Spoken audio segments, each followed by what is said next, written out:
Hello student, online कक्षाओं की जो श्रृंखला चल रही थी उसी कड़ी में हमने गद्य भाग क्षितिज भाग फर्स्ट से प्रारंभ किया था। क्षितिज भाग प्रथम का पहला जो अध्याय था गद्य भाग में मुंशी प्रेमचंद जो कि उपन्यास सम्राट भी कहलाते हैं उनके द्वारा लिखा हुआ जो चैप्टर था वो अपने पाठ्यक्रम से अपन चला रहे थे। दो बेलों की कथा नाम से जो शीर्षक नाम से जो दिया गया है अध्याय, उसके बारे में हम पढ़ रहे थे। चौथा जो है दृश्य चल रहा था, अंतिम दृश्य चल रहा था। अंतिम दृश्य के अंदर जो है पेज संख्या 17 जो है यहाँ तक हमने अध्ययन कर लिया था। कल तक की जो क्लास थी आपकी अंतिम जो कक्षा थी ऑनलाइन, वहाँ तक उसमें अपन ने अध्ययन कर लिया था।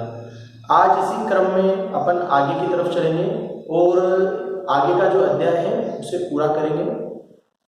तो आप सभी जो है अपनी पाठ्य पुस्तक में पेज संख्या 17 पर आ जाए, यहीं से प्रारंभ करते हैं। देखो, अब हीरा और मोती दोनों कांजी हाउस जो था उस कांजी हाउस के अंदर बंद हो जाते हैं। उनको जो है आवारा पशु जो दूसरे थे उनके साथ बंद कर दिया जाता है। पहले हीरा प्रयास करता है भागने के लिए, दीवार तोड़ने का। वहां पर और भी पालतू पशु हैं जैसे भैंसे हैं, बकरियां हैं, गधे हैं, तो वो सब मरियल से पड़े रहते हैं। तो हीरा प्रयास करता है सबसे पहले कि अपने साथ साथ ये भी बच जाएंगे, लेकिन वहां से चौकीदार आ जाता है तो उसको बहुत मार पड़ती है और मोटे रास्ते से उसको बांध दिया जाता है। उसके बाद में मोती जो है वो लगातार उसी स्थान पर अपने सिंगों से प्रयास करता है, दीवार गिर जाती है, बाकी सभी चले जाते हैं। दो गधे रह जाते हैं, उनको भी मोती जो है अपने सिंगों से मारकर बाहर निकाल देता है। लेकिन हीरा बहुत ही मोटी रस्सी से बंधा होने के कारण वो उसकी रस्सी को नहीं तोड़ पाता। इस कारण से मोती भी उसको छोड़कर नहीं जाता है, क्योंकि वो संगी है, साथी है, दोनों मित्र हैं, तो इसलिए वो छोड़कर नहीं जाते हैं। अगले दिन जो है जब वापस कांजी हाउस के जो लोग आते हैं तो मोती को देखकर समझ जाते हैं काम इसके द्वारा किया है। मोती को भी खूब पिटाई पड़ती है और उसको भी मोटे रस्से से बांध दिया जाता है। फिर उन दोनों की नीलामी का समय आता है।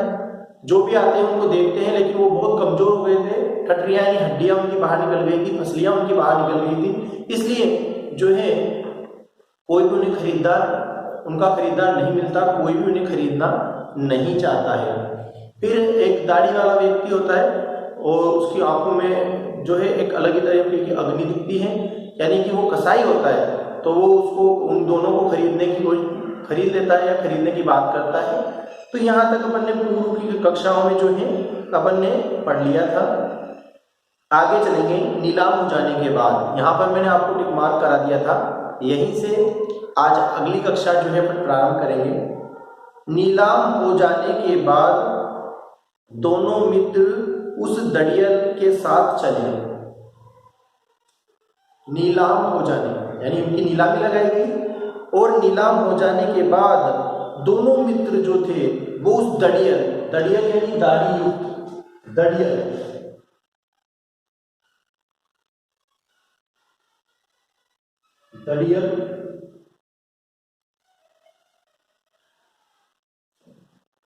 दाढ़ी वाला, दड़ियल का मतलब दाढ़ी वाला, जिसके जो है चेहरे पर दाढ़ी बड़ी हुई थी, ऐसे दड़ियल के साथ चले। दड़ियल यानी उस दाढ़ी वाले व्यक्ति के साथ चले। दोनों की बोटी कांप रही थी। दोनों जो थे उनके शरीर के जो अंग हैं मानो उसमें कपकपी सी जो है लग रही थी। बेचारे पांव तक ना उठा सकते थे। दोनों जो है ऐसी स्थिति में आ गए थे कि बेचारे अपने पैर भी ना उठा सकते थे, पर भय के मारे गिरते पड़ते भागे। लेकिन भय यानी कि डर उन्हें बहुत था, तो डर के मारे किसका डर था? उस दड़ियल आदमी का उन्हें डर था। इसके कारण से वो गिरते पड़ते जो हैं भाग गए, भागते चले, क्योंकि वे जरा भी चाल धीमी हो जाने पर जोर से डंडा जमा देता था। क्योंकि वो जो दड़ियल आदमी था वो जरा भी यानी थोड़ी भी चाल अगर धीमी हो जाती तो चाल धीमी होने पर वह क्या करता, एक डंडा जमा देता, यानी एक डंडा जोर से उनकी पीठ पर मार देता। राह में, राह कहते हैं रास्ते को, राह यानी रास्ते में गाय बैलों का एक रेवड़ हरे हरे हार में चरता नजर आया, कि रास्ते के अंदर गाय बैलों का एक रेवड़, रेवड़ कहते हैं समूह को, रेवड़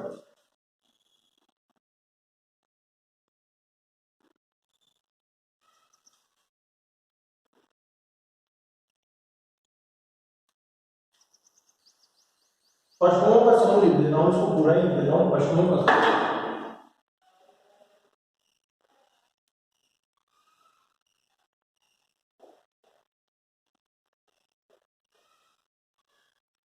पशुओं का समूह, तो उन्हें रेवड़ जो है नजर आया, सभी जो है रेवड़ हरे हरे हार में यानी हरे हरे खेत में चलता नजर आया। सभी जानवर प्रसन्न थे, कि उसके अंदर उस समूह में सारे जानवर जो है बड़े प्रसन्न थे। चिकने चपल, सब दिखने में बिल्कुल चिकने, चपल यानी चंचल, चपल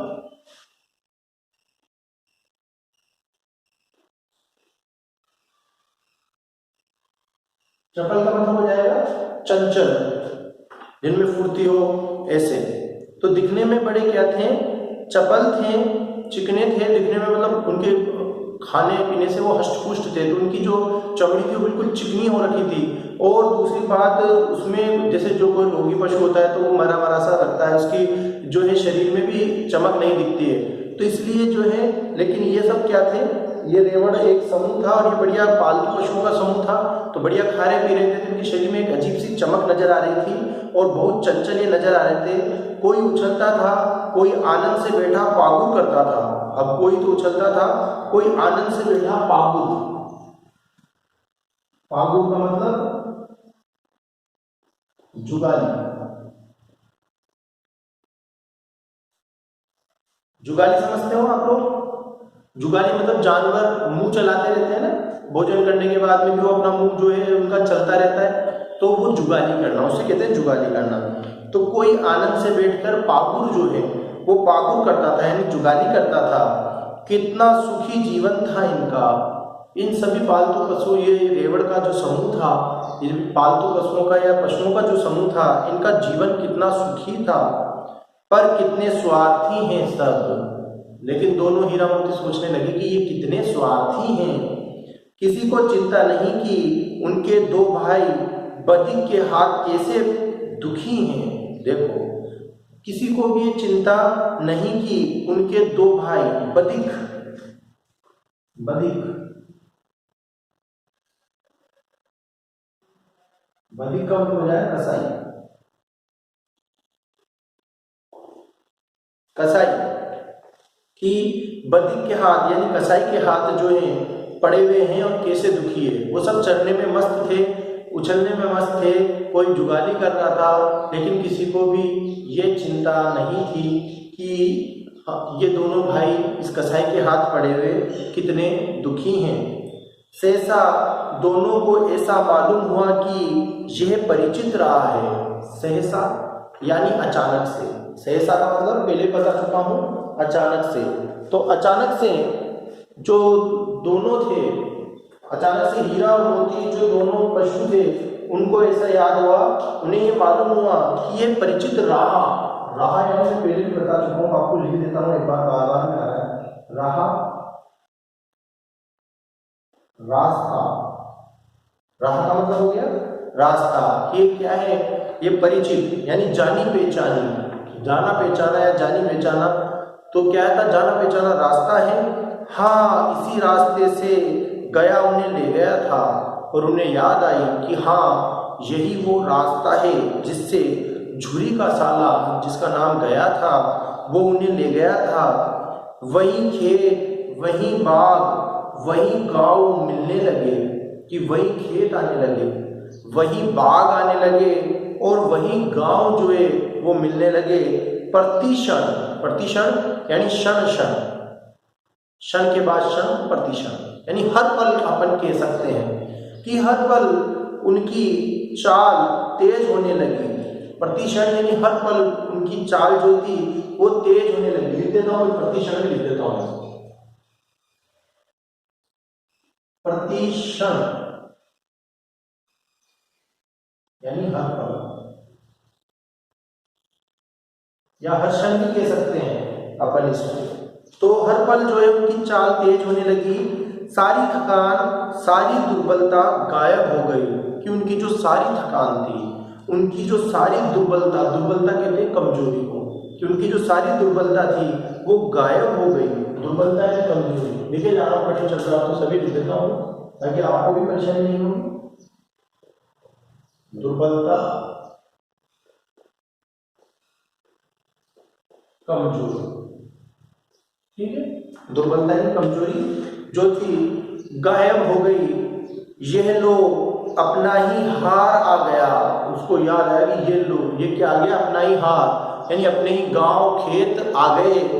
इसी कुएं पर हम पुर चलाने आया करते थे, यही कुआं है, कि यही वो कुआं है जहां पर हम पुर चलाने, यानी पुर होता है जो कुआं होता है, उस कुएं पर एक मशीन लगी होती है लकड़ी की, जिससे क्या है जब जो पालतू पशु बैल आदि होते हैं उसको उसमें लगा देते हैं मशीन में, जब वो घूमते हैं तो पहिया चलता है और उससे पानी बाहर आता है।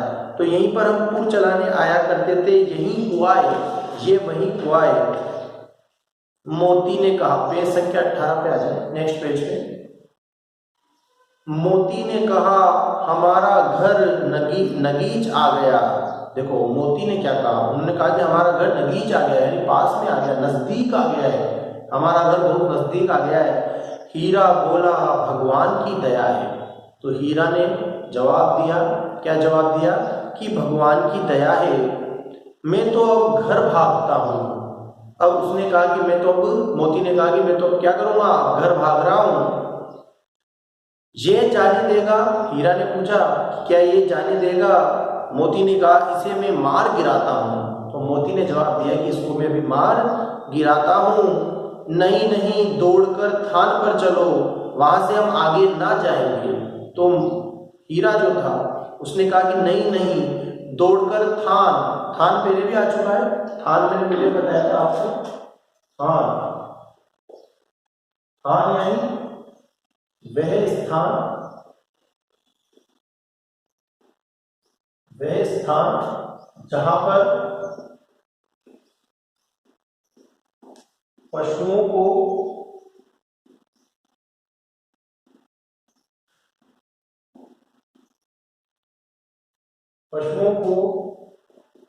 बांधा जाता है, ठीक है। स्थान यानी वह स्थान जहां पर पशुओं को बांधा जाता है। तो हीरा ने कहा कि नहीं नहीं, दौड़कर थान पर चलो, कि नहीं नहीं हमें क्या करना चाहिए, दौड़कर हमारा जो बांधने का स्थान है वहां चलना चाहिए, वहां से हम आगे ना बढ़ेंगे, कि वहां से हम क्या करेंगे, आगे ना बढ़ेंगे। फिर देखिए आगे, दोनों उन्मत्त होकर बछड़ों की बाती कुलेल करते हुए घर की ओर दौड़े। दोनों उन्मत्त होकर, उन्मत्त, उन्मत्त का मतलब होता है नशे में मां, नशे में। अब नशा काय का था, उनका घर पास में आ गया था, तो उस घर के पास आने की खुशी का जो नशा था उसमें दोनों जो है क्या होने लगे, बछड़ों की भांति कुलेले, कुलेल,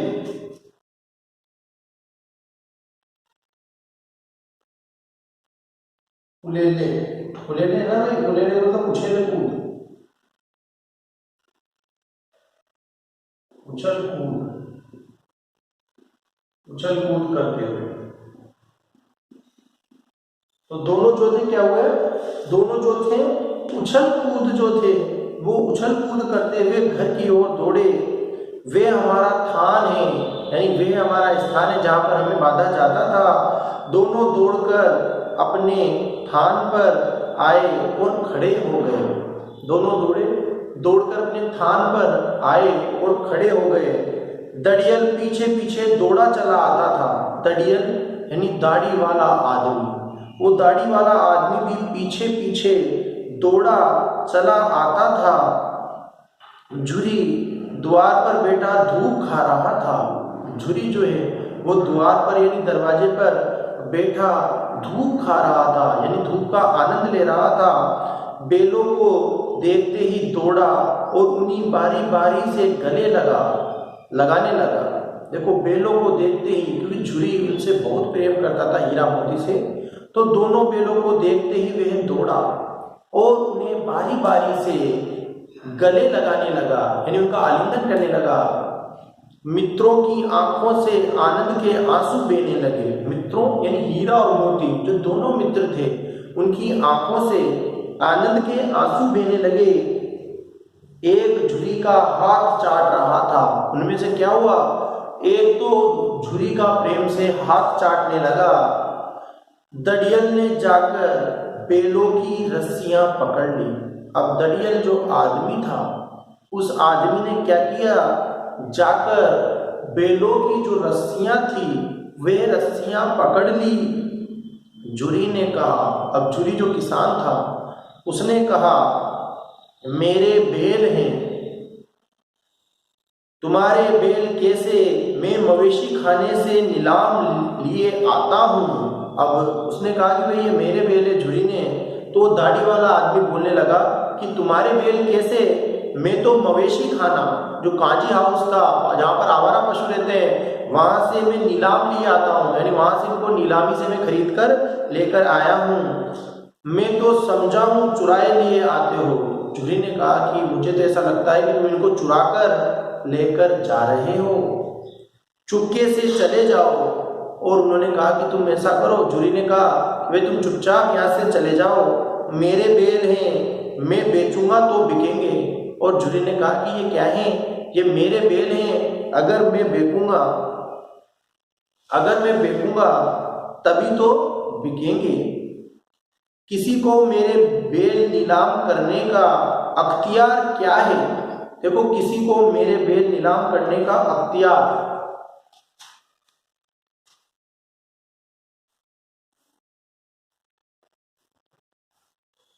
अख्तियार क्या है, अख्तियार मतलब अधिकार।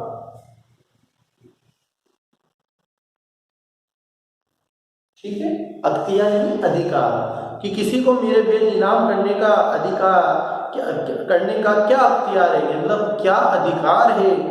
जाकर थाने में रपट कर दूंगा। और झुरी ने, जो किसान था, उसने उस दाढ़ी वाले कसाई से कहा कि मैं जाकर थाने में रपट लिखा दूंगा, यानी रिपोर्ट दर्ज करा दूंगा। मेरे बेल है, इसका सबूत ये है कि मेरे द्वार पर खड़े हैं। और झुरी ने कहा कि ये मेरे बेल है, और इसका सबूत क्या है, इसका सबूत ये है कि ये मेरे द्वार यानी दरवाजे पर खड़े हैं। दड़ियल जल्लाकर बेलों को जबरदस्ती पकड़ ले जाने के लिए बढ़ा।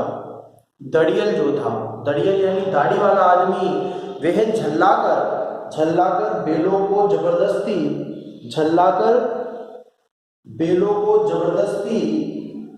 पकड़ के ले जाने के लिए बढ़ा।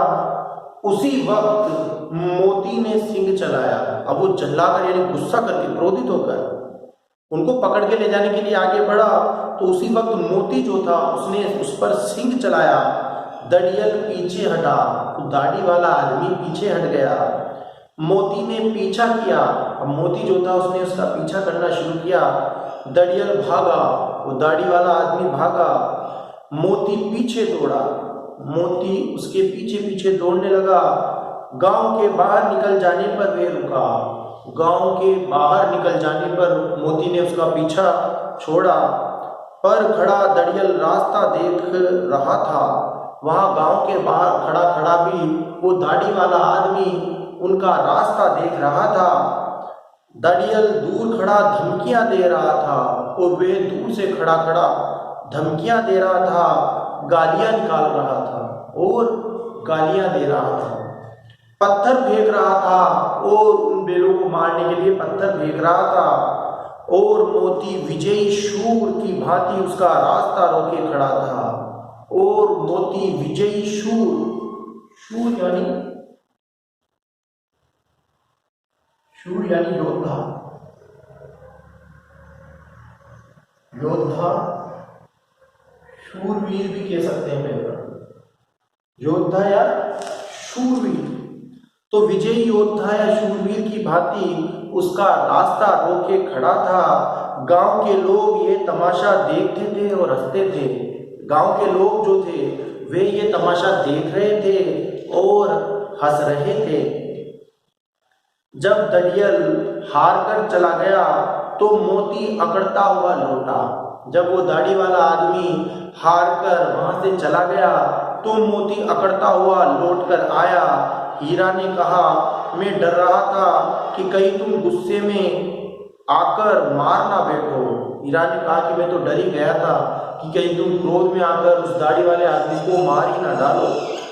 अगर वे मुझे पकड़ता तो मैं बेमारे ना छोड़ता। अब जो है मोती ने कहा कि अगर वे मुझे पकड़ने की कोशिश करता तो मैं उसे बिना मारे ना छोड़ता। अब ना आएगा। हीरा ने कहा अब ना आएगा। मोती बोला, आएगा तो दूरी से खबर लूंगा, देखूं कैसे ले जाता है। अब उसने क्या कहा, मोती ने कहा कि आएगा तो मैं दूर से ही उसकी खबर ले लूंगा कि देखे कैसे लेके जाता है। जो गोली मरवा दे, अब उसने कहा अगर मान लो गोली मरवा दी तो उसने मर जाऊंगा पर उसके काम तो ना आऊंगा, कि गोली भी मरवाएगा तो मर जाऊंगा लेकिन कम से कम उसके काम तो नहीं आऊंगा। हमारी जान को कोई जान ही नहीं समझता। और मोती ने कहा कि हमारी जान को कोई जान ही नहीं समझता है, इसलिए कि हम इतने सीधे हैं। क्यों नहीं समझता है? कि शायद हम बहुत ज्यादा सीधे हैं इसलिए। जरा देर में नादों में खली, भूसा, चोकर और दाना भर दिया गया और दोनों मित्र खाने लगे। जरा देर यानी थोड़ी सी देर के अंदर ही। नादों में यानी खाने की जो नाद थी उनकी, उस नाद में खली, फिर खली के साथ में भूसा और चोकर, दाल की जो थी वो, दाना, सब कुछ भर दिया गया। दोनों मित्र खाने लगे। झुरी खड़ा दोनों को सहला रहा था। झुरी प्यार से दोनों को प्रेम से स्पर्श कर रहा था, छू रहा था। और 20 लड़के यानी कई सारे लड़के जो थे तमाशा देख रहे थे। सारे गांव में उत्साह सा माहौल था। देखो सारे गांव में उत्साह सा,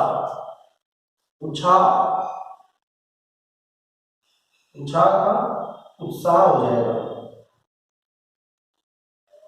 ये क्या है?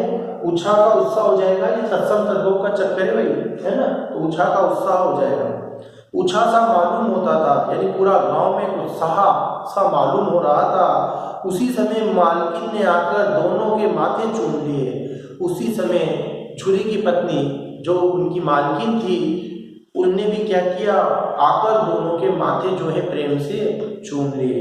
तो इसी के साथ में प्रेमचंद का ये अध्याय दो बेलों की कथा जो है समाप्त हो जाता है। इस कहानी के माध्यम से हमें पता चलता है कि प्रेमचंद ने इस कहानी के साथ साथ ये उद्देश्य भी दिया है पशुओं के साथ कि स्वतंत्रता जो होती है वो कठिन संघर्ष करने के बाद ही प्राप्त होती है। तो इस कहानी के पीछे ये उद्देश्य भी जो है प्रेमचंद का छिपा हुआ है। साथ में पशुओं के प्रेम के प्रति तो बताया ही है कि किस प्रकार पशु प्रेम जो है वो हमारे यहाँ भारतीय ग्रामीण संस्कृति में है, उसके बारे में बताया ही है।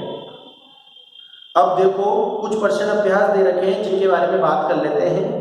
प्रश्न संख्या 1, कांजी हाउस में कैद पशुओं की हाजिरी क्यों ली जाती होगी?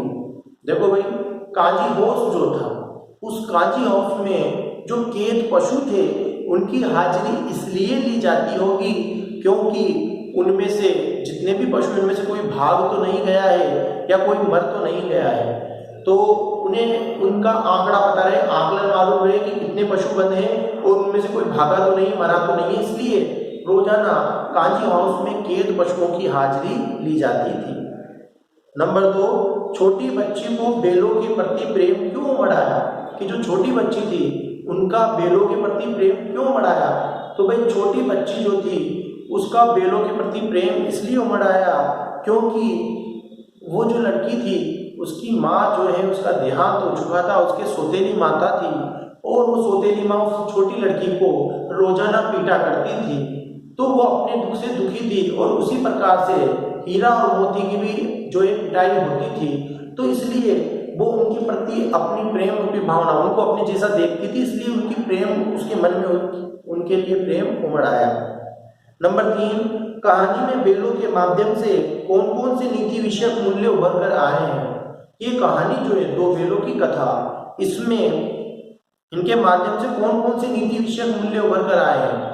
देखो, नीति विषयक यानी जो आचार व्यवहार के नियम होते हैं उनके जैसे कौन से नियम उभर कर आए हैं। तो देखो, यहाँ पर हीरा जो है उसके माध्यम से कई सारे नीति विषयक जो कथन है वो कहे गए हैं। जैसे स्त्री जात पर सिंह चलाना मना है। जब मोती जो है सिंह चलाने के लिए कहता है, वहां पर गया के घर पे स्त्री के ऊपर की मालकिन को उठा के पटक दूं, वही इस लड़के को मारती है तो मना करता है कि नहीं, स्त्री जात पर सिंह चलाना मना है, और अपने मालिक पर भी सिंह नहीं चलाना चाहते हैं। इसके अलावा वो कहते हैं कि भाई हम जो है, हमें हमारा कर्म ही क्या है, जहाँ पर हम रहे उनकी हमें क्या करना चाहिए, से उसका काम करना चाहिए, तो कर्तव्य धर्म निभाना चाहिए। तो इस वजह से जगह जगह पर जो है नीति विषयक मूल्य उभर कर आए हैं।